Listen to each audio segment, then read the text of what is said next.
नमस्कार, मैं हूं सुरभि सिंह। स्वागत है आपका हमारे चैनल नेक्स्ट 9 लाइव पर। जी हाँ, हम सब जानते हैं कि लता मंगेशकर इस समय काफी कठिनाइयों से जूझ रही है। इस समय वो अस्पताल में भर्ती हैं और आईसीयू में भर्ती हैं। उनके परिवार से हर कोई सामने आकर ये बता रहा है कि जल्द ही उनके जो तबीयत है उसमें सुधार हो जाएगा, 10-12 दिन लगेंगे, लेकिन वो इन सब चीजों से बाहर आ जाएंगी। लेकिन एक समय ऐसा भी था जब लता मंगेशकर को जहर दिया गया था।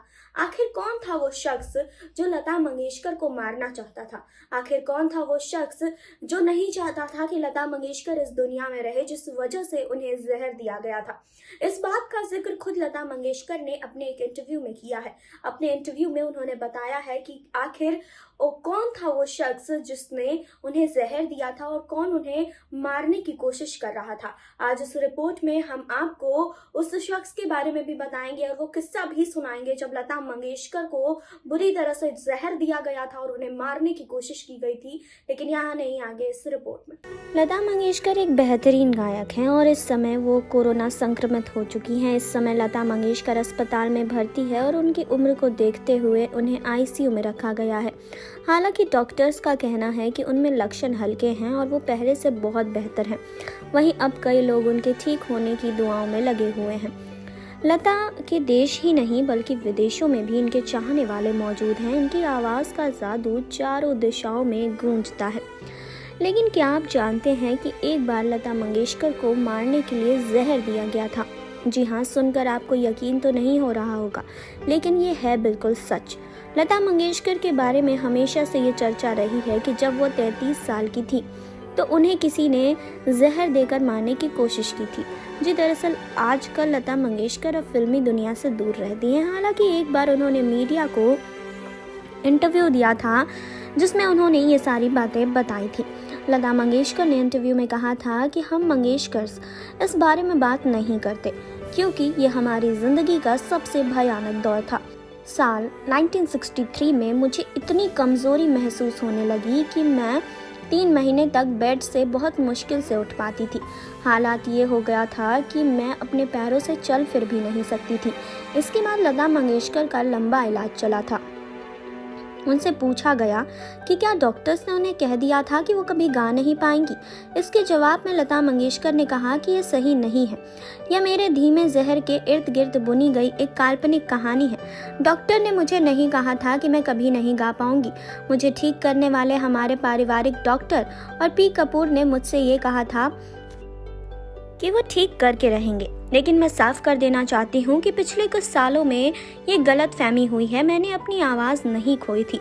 लंबे समय के बाद वो ठीक हो गई थी। उन्होंने कहा इस बात की पुष्टि हो चुकी थी कि मुझे धीमा जहर दिया गया था। डॉक्टर कपूर का इलाज और मेरा दृढ़ संकल्प मुझे वापस ले आया। 3 महीने तक बेड पर रहने के बाद मैं फिर से रिकॉर्ड करने के लिए तैयार हो गई थी।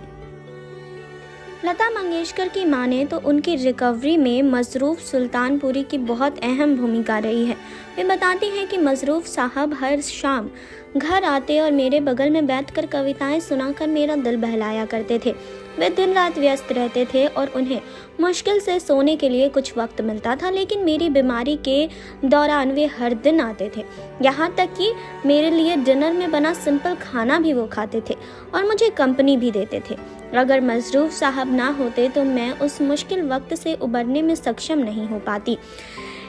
अब लता जी से पूछा गया कि कभी इस बात का उन्हें पता चला कि उन्हें कभी जहर भी दिया गया था, तो उन्होंने जवाब में कहा जी हाँ, मुझे पता चल गया था, लेकिन हमने कोई एक्शन नहीं लिया क्योंकि हमारे पास उस इंसान के खिलाफ सबूत नहीं थे। ठीक होने के बाद लता जी का पहला गाना कहीं दीप जले कहीं दिल हेमंत कुमार ने कंपोज किया था। लता जी बताती हैं कि हेमंत दा घर आए और मेरी माँ की इजाज़त लेकर मुझे रिकॉर्डिंग के लिए ले गए। उन्होंने माँ से वादा किया कि किसी भी तरह के तनाव के लक्षण दिखने के बाद वे तुरंत मुझे घर वापस ले आएंगे। किस्मत से रिकॉर्डिंग बहुत अच्छे से हो गई, मैंने अपनी आवाज़ नहीं खोई थी। लता जी के इस गाने से फिल्म फेयर अवार्ड भी उन्होंने जीता था। मालूम हो कि लता मंगेशकर को भारत रत्न, पद्म भूषण, पद्म विभूषण, दादा साहेब फाल्के पुरस्कार और कई राष्ट्रीय फिल्म पुरस्कारों से सम्मानित किया जा चुका है। जी हाँ, तो आपको बता दें कि लता मंगेशकर अभी अस्पताल में हैं और कोरोना से जंग लड़ रही हैं। लगातार डॉक्टर्स आकर उनके हेल्थ अपडेट हमारे साथ शेयर करते हैं। तो आपको बता दें कि लता मंगेशकर कोरोना वायरस की चपेट में है। उन्हें संक्रमण के बहुत हल्के लक्षण हैं, लेकिन फिर भी एहतियात के तौर पर उन्हें ब्रिच कैंडी अस्पताल के आईसीयू में भर्ती किया गया है। उनका हेल्थ अपडेट लगातार हमें बताया जाता है, जो हम आपके साथ शेयर करते हैं। हालांकि आपको बता दें कि उनकी तबीयत में भी थोड़ा सुधार है। डॉक्टरों के मुताबिक लता मंगेशकर को कोरोना और निमोनिया दोनों ही हुआ था। उनकी उम्र को ध्यान में रखते हुए चिकित्सकों ने सलाह दी कि उनको देखभाल की ज़रूरत है और इसलिए उन्हें आईसीयू में भर्ती किया गया है। डॉक्टर्स का कहना है कि अभी 10 से 12 दिन उन्हें अस्पताल में ही रखा जाएगा ऑब्जर्वेशन के अंदर। डॉक्टरों के मुताबिक वो ठीक हो जाएंगी, लेकिन उनकी उम्र के कारण कुछ समय लग सकता है। जी हाँ, नवंबर 2019 के बाद से लता घर से बाहर निकली ही नहीं, लेकिन उनके घर के एक नौकर की रिपोर्ट पॉजिटिव आई तो लता मंगेशकर का भी टेस्ट कराया गया और उनकी रिपोर्ट भी पॉजिटिव आ गई। इससे पहले दिग्गज गायिका को नवंबर 2019 में सांस लेने की तकलीफ हुई थी, जिसके बाद उन्हें अस्पताल में भर्ती कराया गया था, लेकिन यहाँ पर भी वो ठीक हो गई थी। 28 दिन अस्पताल में कोरोना से जंग लड़ने के बाद लता मंगेशकर हिम्मत से इस कोरोना से बाहर आई थी, लेकिन अब फिर से कोरोना की चपेट में आ गई हैं। आपको बता दें कि अपने 7 दशक लंबे करियर में लता मंगेशकर ने विभिन्न भाषाओं में 30,000 से अधिक गाने गाए हैं। बता दें कि साल 2001 में उन्हें भारत का सर्वोच्च नागरिक सम्मान भारत रत्न दिया गया था।